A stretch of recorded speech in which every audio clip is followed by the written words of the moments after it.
Olá, este é o canal Teologia, Educação e Filosofia. E nós vamos dar continuidade ao nosso estudo no tema da escatologia bíblica.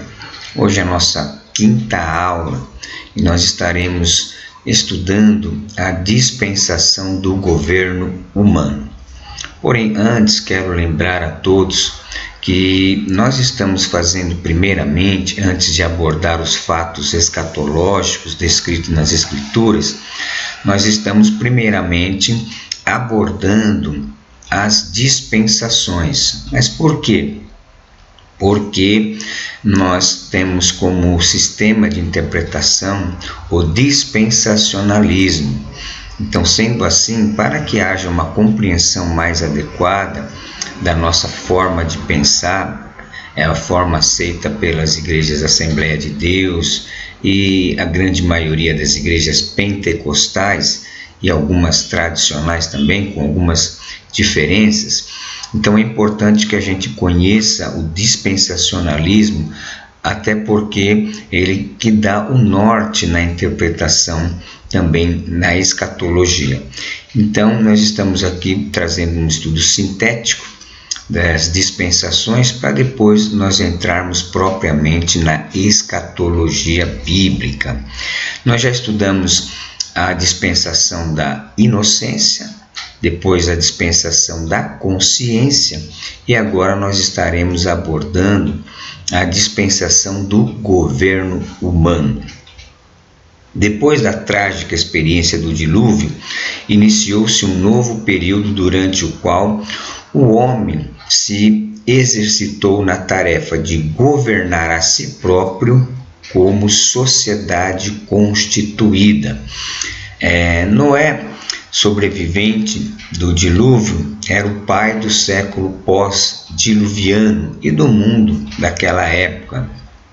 Embora tenha nascido na 10ª geração depois de Adão, ele nasceu apenas 14 anos depois da morte de Sete, o filho piedoso de Adão, que deu nome à linhagem piedosa que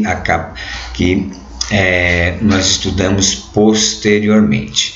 Durante essas 8 gerações, por mais de 350 anos, em que ele viveu entre os homens depois do dilúvio, Noé era um homem justo que andava com Deus. Assim como todas as nossas dispensações, elas têm uma estrutura, a dispensação do governo humano não é diferente. Ela tem a sua palavra-chave, ela tem o seu propósito, ela tem a revelação de Deus, ela tem os personagens principais, tem o conserto. Nessa dispensação também nós temos atos de desobediência e, por fim, o juízo. Então veja aí, a palavra-chave é o governo humano, é o governo de Deus sobre a terra, administrado pelos homens, né? Ou seja, o homem passaria a governar a si próprio como sociedade, que era o propósito. Uma vez que o homem agora estava consciente, né, tendo a sua consciência do certo e do errado, ele iria estar governando a si mesmo como uma sociedade constituída. A revelação de Deus, ela está aqui no capítulo 9 do livro de Gênesis, que nós vamos fazer uma leitura para que a gente possa entender melhor essa revelação de Deus, né? Noé, ele sai da arca, saindo da arca, né? No capítulo 8, verso 20, né? Que é basicamente quando se dá início a essa dispensação. Capítulo 8, verso 20 diz assim: E edificou Noé um altar ao Senhor e tomou de todo animal limpo e de toda ave limpa e ofereceu holocausto sobre o altar. E o Senhor cheirou suave cheiro, e disse o Senhor em seu coração: Não tornarei mais a amaldiçoar a terra por causa do homem, porque a imaginação do coração do homem é má, desde a sua meninice. Nem tornarei mais a ferir todo vivente como fiz. Enquanto a terra durar, sementeira e cega, frio e calor, verão e inverno, dia e noite não cessarão.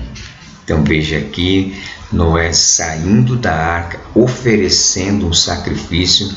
Veja que já neste período o ato do sacrifício já era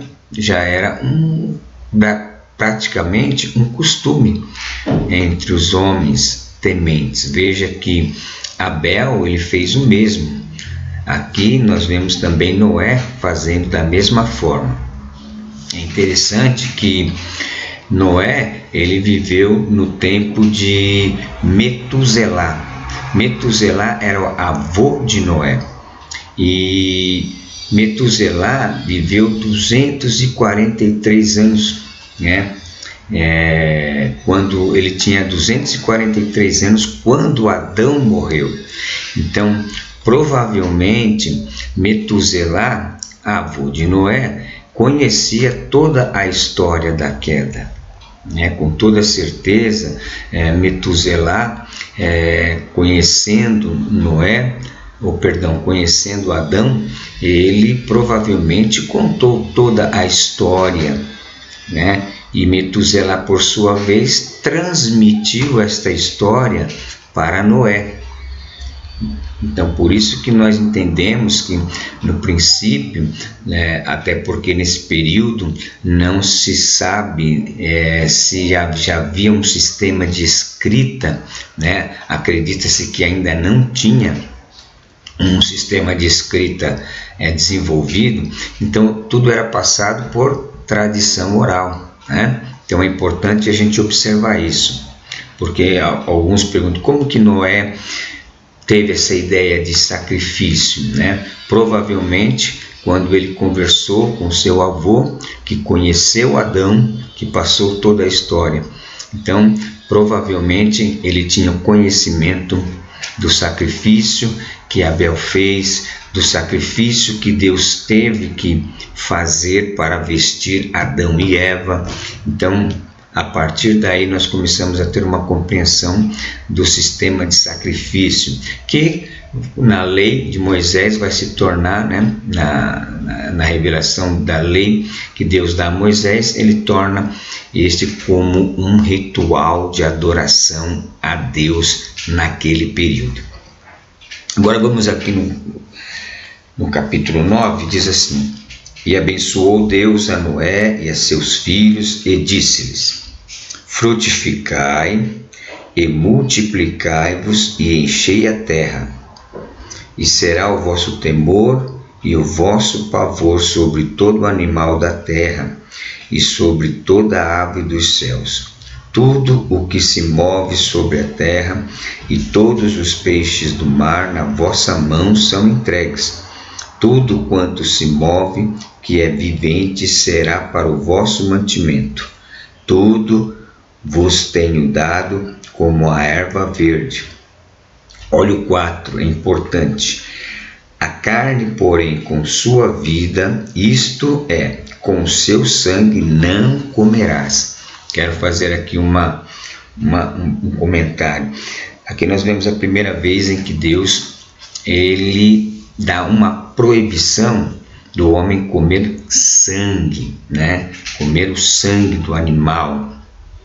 E também quando Deus dá a lei a Moisés, Deus confirma novamente que o homem não deveria comer a carne com seu sangue, porque segundo as Escrituras, a alma do corpo é o sangue. E é interessante que no Novo Testamento, no primeiro concílio da igreja, que foi realizado ali em Atos capítulo 15, quando foi a discussão lá dos judaizantes contra Paulo, que estava aceitando os gentios na igreja, uma questão que ficou também proibição foi justamente comer a carne com sangue.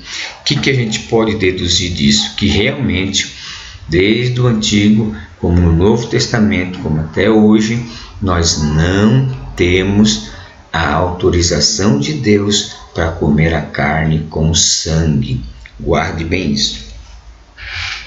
Versículo 5: E certamente requerirei o vosso sangue, o sangue da vossa vida, da mão de todo animal o requerirei, como também da mão do homem e da mão do irmão de cada um requerirei a vida do homem. Quem derramar o sangue do homem, pelo homem o seu sangue será derramado, porque Deus fez o homem conforme a sua imagem.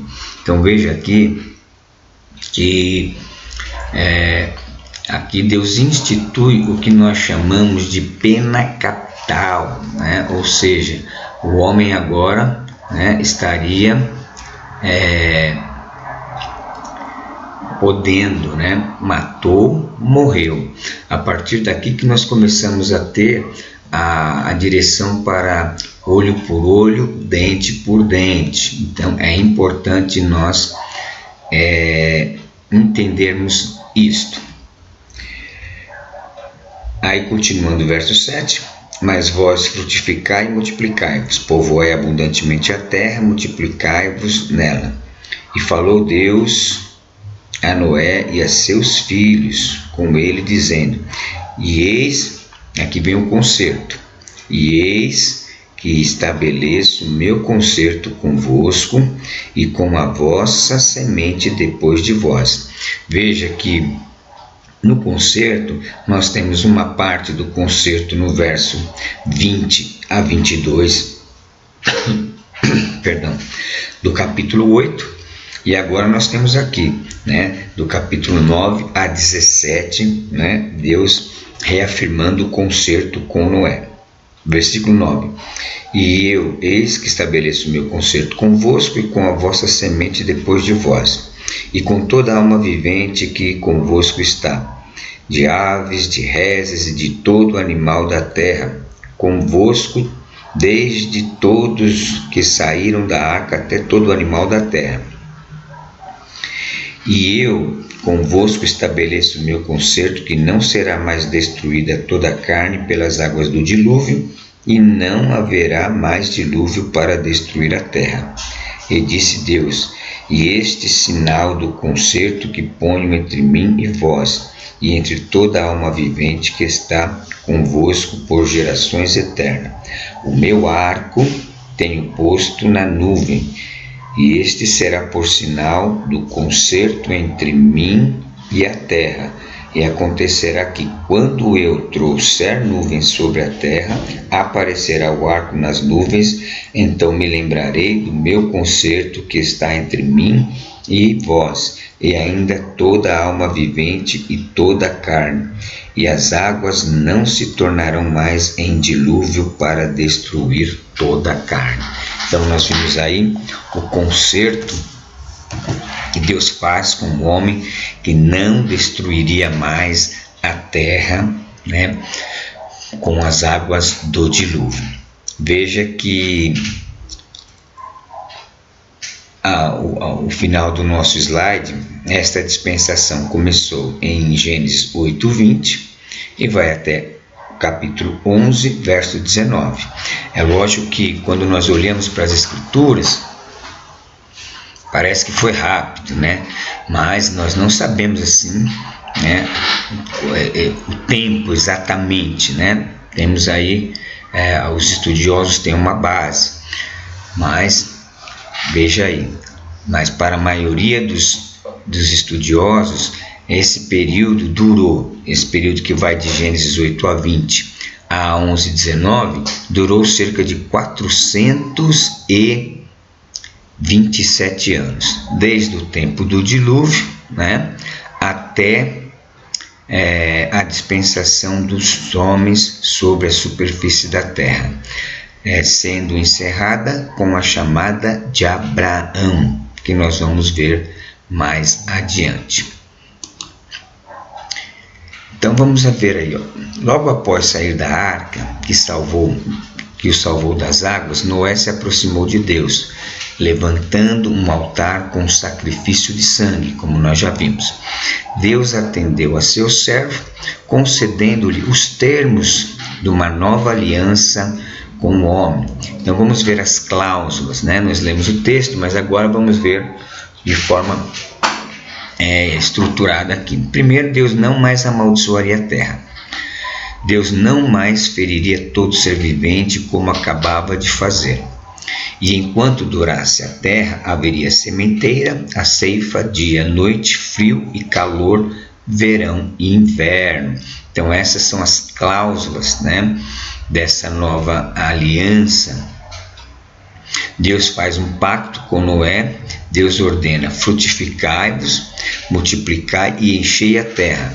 A segunda parte desta cláusula é o que? Da revelação de Deus para esta época, trata da nova relação entre o homem para com os animais, né? O animal agora seria também, alguns animais seriam também tidos como alimentos para o homem, e o homem e os animais também agora passariam a temer os homens, coisa que não acontecia no início, né? Por conta que havia-se uma harmonia, mas após o pecado, essa também este foi também um dos resultados. A terceira parte das ordens dada para esta época é a proibição de comer a carne, né? E a quarta e última parte da revelação da vontade divina para esta época: quem derramar o sangue do homem, pelo homem o seu sangue será derramado. Então, o motivo declarado é porque Deus fez o homem conforme a sua imagem. Assim, a superioridade do homem sobre os animais é declarada. Ao contrário do ensino encontrado comumente entre os homens, o homem não é animal, mas pertence a uma classe de criaturas superior à dos animais. Nos dias antes do dilúvio, os homens matavam uns aos outros por motivos insignificantes. Não havia lei, né? Nós temos aí o exemplo de Caim, né? Que foi o primeiro exemplo de assassinato, né? Que ele matou o seu irmão Abel. Depois nós temos na própria linhagem de Caim, Lameque, né? Que matou um jovem só por ter pisado no seu pé. Mas agora, nesta nova aliança, Deus estabelece o quê? Estabelece esta lei, né? Veja, a partir daí já começa a se ter um direcionamento, né, civil. O homem que matar será morto. Então começa-se, né, a formação de uma sociedade já a partir de leis que vão começar a ser estabelecidas para o povo.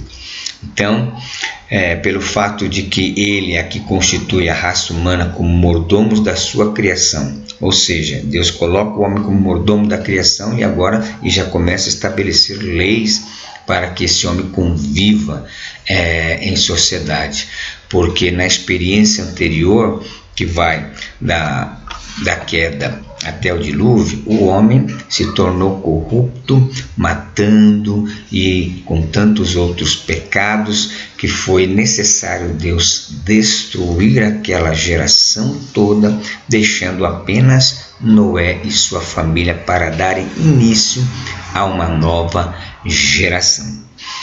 Novamente o homem, né, desobedece a Deus. Ao invés de espalhar-se sobre a terra, começaram a construir cidade e agregar-se.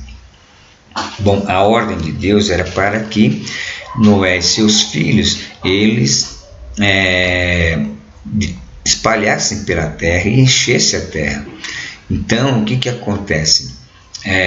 Eles não fizeram isso, né?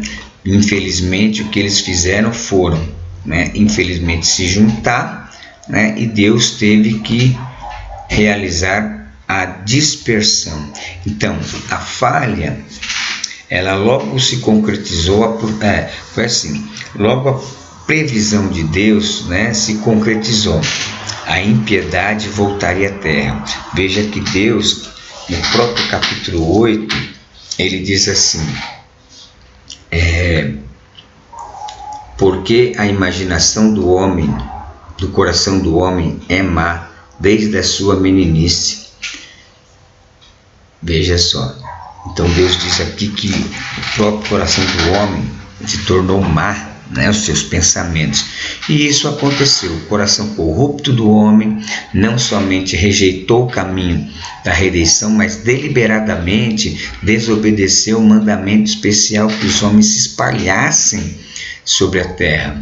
Antes começaram a construir cidades e agregar-se, né? Nimrod, neto de Cão, por Cush, foi o primeiro a ser poderoso na terra, e o princípio do seu reinado foi Babel, mas construiu mais 7 cidades. Então o governo humano foi instituído por ordem divina, mas o imperialismo de Nimrod e de outros daquele tempo já era diferente, sendo um plano real do inimigo da nossa alma, né, que visava unir o mundo para fazer guerra, né, contra Deus e as suas ordens. E como resultado, nós temos aí, né,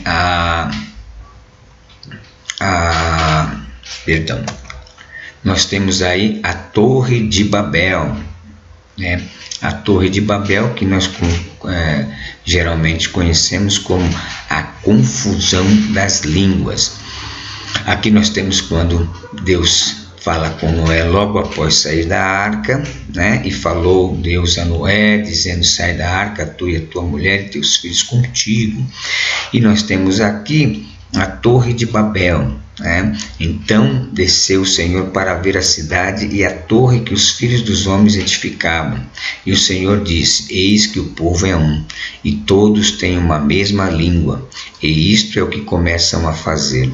E agora não haverá restrição para tudo que eles intentarem fazer. Faltou um R aqui, desculpe. Aí o juízo de Deus acontece. Eia, desçamos, confundamos a sua língua, para que não entenda a língua do outro. Assim o Senhor os espalhou dali sobre a face da terra, e cessaram de edificar a cidade. Então aí nós temos basicamente o final do período desta dispensação. No sentido não que a dispensação terminou, porque até hoje nós temos o governo humano, né, na Terra, mas a partir da próxima dispensação, ela vai ter uma mudança, porque até aqui todas as dispensações, a inocência, consciência, o governo humano, ela abrangeu a todos os seres humanos. Mas na próxima, que é a patriarcal ou da promessa, ela vai abranger apenas um homem, né, do qual vai surgir um povo. Então até aqui, né, as dispensações elas estavam relacionadas a todos os seres humanos existentes naquele período, mas na próxima ela vai falar apenas com um homem, e aí já vai mudar, né? Ela já vai se tornar uma dispensação específica para um homem, para um povo. Aí vamos ter a dispensação da promessa ou patriarcal e da lei. Essas duas dispensações elas vão ser diretamente referentes ao povo de Israel, ao povo no qual Deus estava preparando para do qual vir o Messias prometido lá em Gênesis 3,15. Então, meus queridos, essa é a nossa aula de número 5, que falou sobre a dispensação do governo humano. É uma aula um pouquinho mais curta, mas é importante que você entenda e que Deus possa continuar te abençoando e você compreender essas verdades da palavra de Deus. Que Deus abençoe e até a próxima, em nome de Jesus.